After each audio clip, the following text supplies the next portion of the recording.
ఆంధ్రప్రదేశ్ రాష్ట్రంలో జగన్ పాలనలో వ్యవసాయం తిరోగమనం రివర్స్లో ఉన్నటువంటి పరిస్థితి.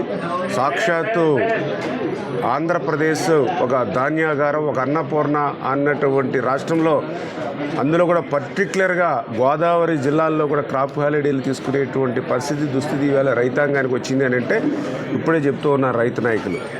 గత 5 సంవత్సరాల్లో ఒక్క కాలువకు సంబంధించి కానీ, ఒక్క డ్రైన్కి సంబంధించి కానీ, ఒక తట్ట మట్టి సిల్ట్ తీసినటువంటి పాపాన్ని ఈ ప్రభుత్వం పోలేదు. సిల్ట్ మాట అటుంచి కనీసం ఏదైతే ఆ డ్రైన్స్లో కానీ, కెనాల్స్లో ఉన్నటువంటి గొరబడెక్క కానీ, ఏదైతే కిక్కిర్స బీడు ఇటువంటిది ఏదైతే ఉంటుందో వాటికి కూడా మందు కొట్టేటువంటి స్ప్రే చేసేటువంటి పరిస్థితి కూడా, కలుపు మందు కొట్టేటువంటి పరిస్థితి కూడా లేదు. వాస్తవంగా ప్రతి సంవత్సరం కూడా మే నెలలో అవన్నీ కూడా జాగ్రత్తలు తీసుకోవాల్సినటువంటి ప్రభుత్వం గత 5 సంవత్సరాలుగా కూడా మరి అటువంటి రక్షణ చర్యలు కూడా తీసుకోకపోవడంతో మరి వేళ ఆకుమళ్ళు కూడా వేసుకోలేనటువంటి పరిస్థితి వేళ రైతాంగం ఉందని చెప్తూ ఉన్నారు. అదేవిధంగా ఈవేళ ఏదైతే లాకులకు సంబంధించి మరి మరామతులు లేవు, కనీసం లాకులకి గ్రీజు కూడా పెట్టలేనటువంటి స్థితిలోనూ ఈవేళ ఆ చిన్నపాటి వర్షం వస్తే మరి వేలాది ఎకరాలు ముంపుకు గురవుతున్నటువంటి పరిస్థితి దుస్థితి అని చెప్తూ ఉన్నారు.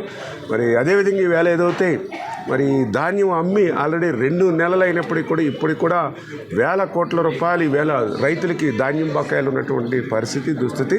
ఆ సివిల్ సప్లై కార్పొరేషన్ ఏదైతే ఉందో దాన్ని కూడా ఈ జగన్మోహన్ రెడ్డి తాకట్టు పెట్టి అప్పులు తెచ్చుకుని ఇవాళ రైతుల్ని ముంచేసినటువంటి పరిస్థితి దుస్థితి. వాస్తవంగా ఏదైతే వ్యవసాయం అనేది, ఇరిగేషన్ అనేది రైతులకి సేవ చేసేటువంటి శాఖలు ఇది. అందరికీ అన్నం పెట్టేటువంటి అన్నదాతకు సేవ చేయడం అనేది మా అందరికీ కూడా పుణ్య కార్యక్రమం. అటువంటి కార్యక్రమాన్ని జగన్మోహన్ రెడ్డి 5 సంవత్సరాల్లో చేయకుండా నిర్లక్ష్యం చేశాడు కాబట్టే ప్రకృతి కూడా జగన్మోహన్ రెడ్డిని శపించిందేమో, అందుకే 11 సీట్లకి పరిమితం అయిపోయాడేమో అనిపించేటువంటి పరిస్థితి.